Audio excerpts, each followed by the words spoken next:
ดีทุกคนเนาะมานี่ข้าพเจ้าได้มีเพลงหนึ่งที่เพิ่นแต่งไว้ให้เพื่อเพิ่นว่าเพิ่นอยากให้คอยร้องคนมาฟังและพิจารณาเบิ่งคืออาจารย์บอดเพิ่นแต่งเนาะนี่เพิ่นแชทมาว่าอยากให้ข้าพเจ้านี่ห้องว่าน้ำเสียงจะถึงบ่ฝาก FC ทุกคนหรือฝากทุกคนเนาะทุกคนเนาะเป็นกำลังใจให้อาจารย์บอลกับข้าพเจ้าแน่กับบ่มีหยังหลายทุกคนกดไลค์กดแชร์เหมือนเดิมเนาะทุกคนเนาะเอามาฟังเบิ่งทุกคนเพิ่นแชทมาเมื่อคืนนี่ก็คือบอกว่าอยากให้ข้าพเจ้าห้องข้าพเจ้าก็เลย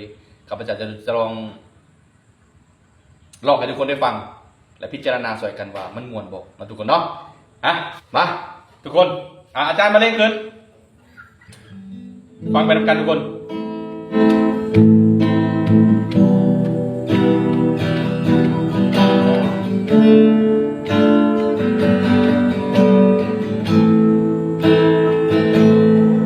ความดีที่อ้ายสร้างมา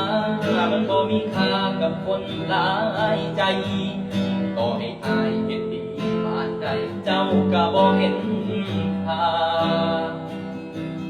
เขามีเงินทองมากองท่วงหัวต่อให้เฮ็ดสัวเจ้าก็ว่าดี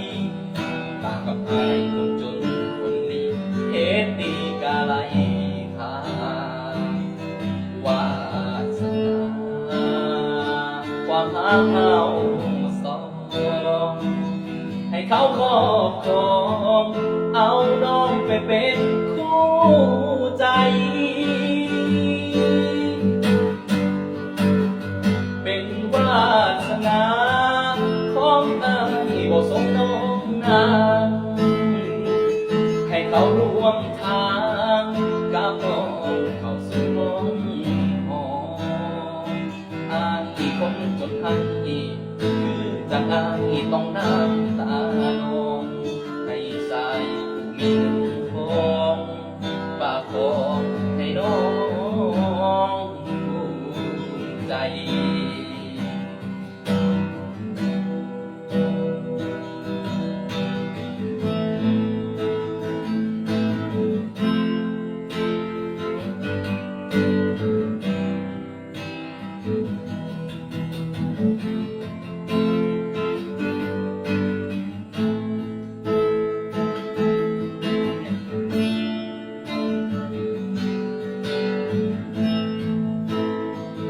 เป็นวาสนา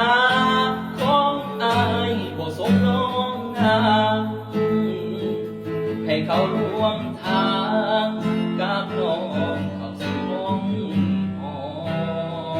อ้ายคนจนให้คือบักอ้ายต้องน้ำตาน้องให้สายผู้มีเงินทองประคองให้น้องภูมิใจอ้ายบ่าวบ้านนานางฟ้าคือเจ้าบ่มองบ่มีเงินทองมาขอให้น้องดอกนาอ้ายคนจนให้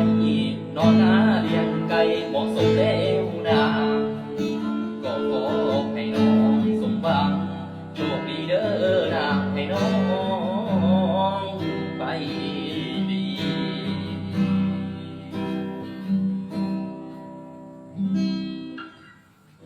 เป็นจังไดทุกคนม่วนบ่ฝากคอมเมนต์ในเด้อฝากคอมเมนต์ในเด้อทุกคนว่าน้ำเสียงได้บ่เลยอาจารย์บอลเพิ่นดีกีตาร์สุดยอดหมดนะทุกคนเนาะหวังว่าทุกคนจะถูกใจเพลงนี้นะทุกคนนะว่าเพลงนี้มีเนื้อหาดีบ่เนาะฝากเดี๋ยวเขามาลองเว้ากันเบิ่งว่าเพลงนี้มันผ่านบ่